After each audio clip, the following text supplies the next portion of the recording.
పరీక్షలను నిర్వహించి ఫలితాలను ప్రకటించడం జరిగింది. మీరు ఎన్నికైన సంతోషాన్ని ఒక్కరోజు కూడా మీకు మిగిలించలేదు.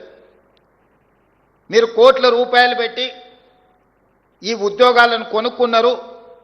ఈ ప్రభుత్వం ఈ ఉద్యోగాలను అమ్ముకున్నది అని కొంతమంది గిట్టని వాళ్ళు, కొంతమంది నచ్చని వాళ్ళు, కొంతమంది రాని వాళ్ళు ప్రచారం చేయడే కాకుండా న్యాయస్థానాలలో లీగల్ లిటిగేషన్ మొదలుపెట్టిండ్రు.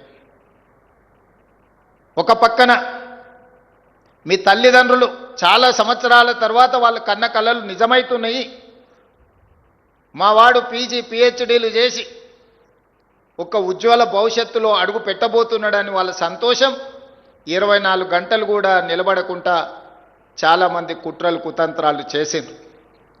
న్యాయస్థానంలో జరిగిన వాదనలు మీరు విన్నారు. రాజకీయ పార్టీలు చేసిన ఆరోపణలను మీరు చూసిండ్రు. ఎక్కడ కూడా ఈ ప్రభుత్వం ఒక తప్పు చేయలేదు. ఈ ప్రభుత్వం తప్పులకు అవకాశం ఇయ్యదు. ఈ పిల్లలు మెరిట్ మీదనే ఎంపికైనరు. వాళ్ళలో ఉన్న నైపుణ్యమే వాళ్ళని గ్రూప్ 1 గ్రూప్ 2 అధికారులను చేసిండ్రు. ఎవరు ఏమనుకున్నా వాళ్ళ పక్షాన నేను నిలబడతాను, వాళ్ళ తరఫున న్యాయస్థానాలలో కొట్లాడతాను అని చెప్పి తెలంగాణ స్టేట్ హైకోర్టు నుంచి సుప్రీంకోర్టు వరకు మీ పక్షాన, మీకంటే మీరెంత నిబద్ధతతో ఎంత కష్టపడి సాధించిందో గుర్తించి ఈ ప్రభుత్వం మీ పక్షాన నిలబడ్డది. న్యాయస్థానాలలో మీ వాదనను బలంగా వినిపించడం జరిగింది. సింగిల్ జడ్జి దగ్గర మీకు వ్యతిరేకమైన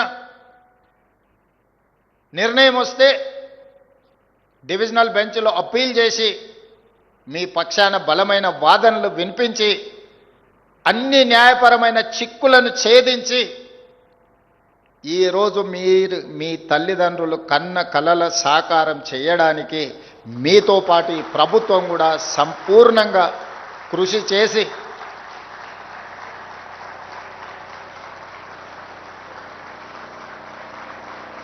మీరు తెలివైన నైపుణ్యం కలిగిన క్రమశిక్షణ కలిగిన అధికారులు అవుతారనే సంపూర్ణమైన నమ్మకం విశ్వాసంతో ఈ ప్రభుత్వం మీ పక్షాన నిలబడ్డది. ఒక అధికారి కావడం అనేది ఒక జీవితకాల లక్ష్యం. ఒక అధికారిగా గుర్తింపు గౌరవం పొందాలి అనంటే మీరు 30-35 సంవత్సరాల మీ సర్వీస్ కాలంలో నిబద్ధతతో పనిచేయాల్సిన అవసరం ఉన్నది. అధికారులం అయిపోయినాం కదా, అవకాశం వచ్చింది కదా అని మన బాధ్యతను మర్చిపోతే మనుషులుగా మనం పతనమైనట్టే. మనం అధికారులుగా మన బాధ్యతను విడిచిపెట్టినట్టే. అందుకే యువమిత్రులారా, ఈ తెలంగాణ రాష్ట్ర ప్రభుత్వం మిమ్మల్ని కుటుంబ సభ్యులుగా భావిస్తుంది. ఈ తెలంగాణ రాష్ట్ర ప్రభుత్వం మీరే మా ప్రతినిధులుగా భావిస్తుంది.